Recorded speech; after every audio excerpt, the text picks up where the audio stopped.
Oh, hello, this is Tak Chung from Walk with Tak. Welcome to my YouTube channel. If you enjoyed this video, please like, subscribe, and share. The other day, my wife was not feeling very well, and she told me that she would like something that is warm, but is relatively light. I told her that I could make anything that she wants. She asked me, would it be possible for me to make a cream of broccoli soup? I told her that that is not a problem at all. And in my mind, I already framing out how I'm going to make this soup. I don't make soup very often, but I really enjoy the process. And I know I'm going to get this done in half an hour. So, okay, let's don't waste any time and go into the kitchen and get started.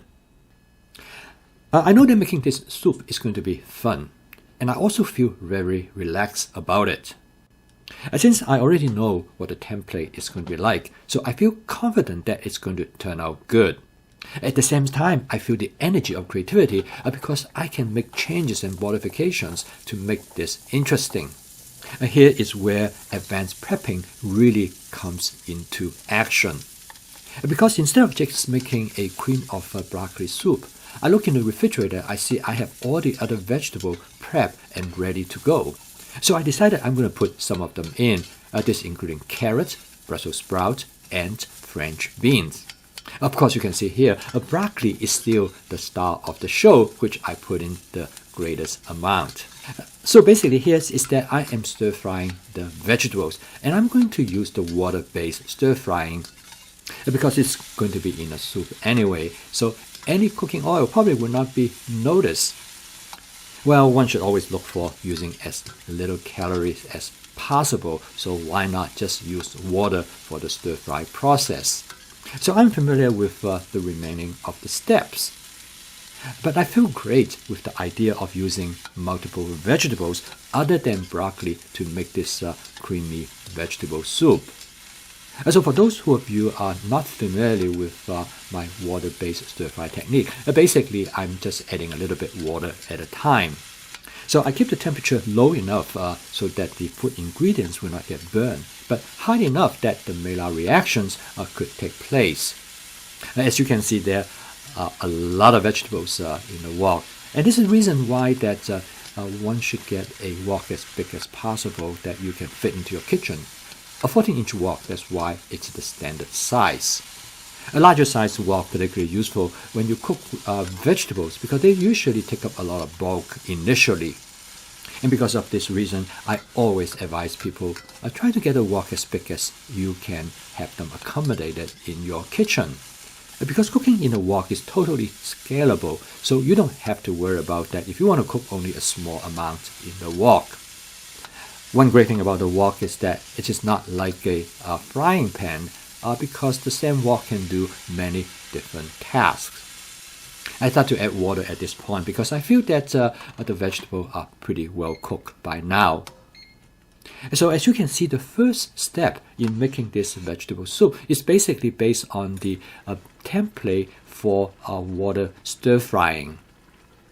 I put on a cover at this point because I want to cook down the vegetable a little bit more. And this is one great thing about this Cuisinart 14-inch stainless steel wok because it comes with a very nice cover. You probably recognize this. This is a hamburger meat chopper that I normally use to break up rice when I make fried rice. It actually works pretty well for this purpose. As I have mentioned earlier, I have never made this vegetable soup before with these different kinds of vegetables. And now these are uncharted territories, but based on what I know about the template and how I cook down vegetables, it's not that difficult at all. At this point, it's just the amount of time to cook down the vegetable as much as I possibly could. I have added more water to the consistency of what I think the soup should be. Again, is that I feel really relaxed and also the whole process is very enjoyable to me. Because I cook this based on a template and I make adjustments accordingly along the way. And now I have cooked the ingredients basically to the point I think I'm ready to blend them up. And this is a step that normally I would pour everything into a blender. But I have this little gadget in the kitchen which is really useful. It's called a immersion blender. Basically, it is a miniature blender with blades at the end. All I have to do is stick it into whatever I want to blend up. It works just like a blender, except you don't have to pour everything into a blender container. The wok is basically served as the holder of the materials that you want to blend. It is very convenient because I can leave everything in the wok. Next, I'm going to add 4 ounces of heavy whipped cream. If it's up to me, I probably would skip it. However, my wife loves anything creamy, so it is essential for me to add this to the soup. However, there is a nutritional cost because the whipped cream is laden with calories. Next, I season the soup starting with some of my basic seasoning mix. If you want to learn more about the components in this seasoning mix, you can take a look at this video. And my basic seasoning mix actually provides excellent flavor. In fact, I like that much better than a chicken stock. It is really mild and it intends to enhance the natural flavor of the food ingredients. And so far so good. I actually enjoy making this soup. And the last thing I want to do is that I'm going to add some ground black pepper. Of course, along the way, I keep doing taste tests to make sure that this is the flavor that I am looking for. This is part of my regular routine in cooking. I call it flavor chasing. Finally, I'm going to add some white button mushroom. Of course, you can tell because I want to have the mushroom more intact so I can taste their flavor and texture individually. By adding them toward the end in making the soup, I will make sure that they would not be overcooked. So as you can see that I make a fairly large portion of this creamy vegetable broccoli soup.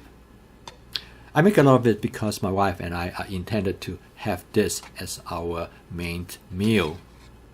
So I make this soup probably in about somewhere between 25 to 30 minutes. But it's very relaxing because everything moves on relatively slowly in comparison to my normal stir fry.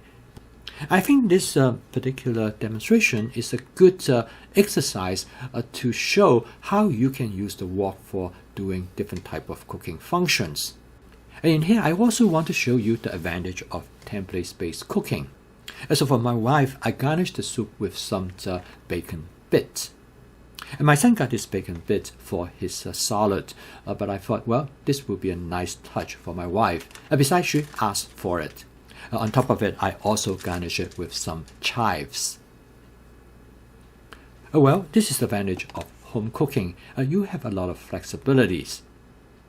For mine, I decided I'm going to garnish it with some thinly sliced almond.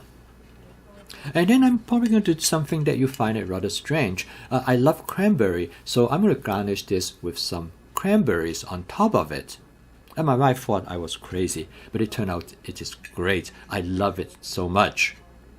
And we both finished our soup, and we decided that we would like to a little bit more, so we each have another half bowl. At the end, we ate all of the soup that I prepared.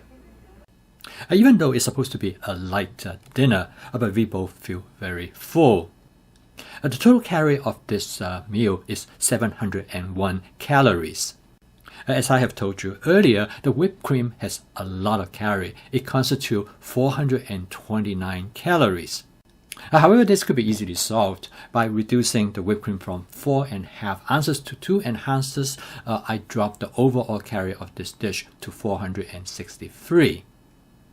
If I want to do better, I can drop the whipped cream entirely, and that will bring it down to 272 calories. Very, very light. But I don't think my wife would like to go along with that. Therefore, food choice is a matter of compromise. And with home cooking, you have total control.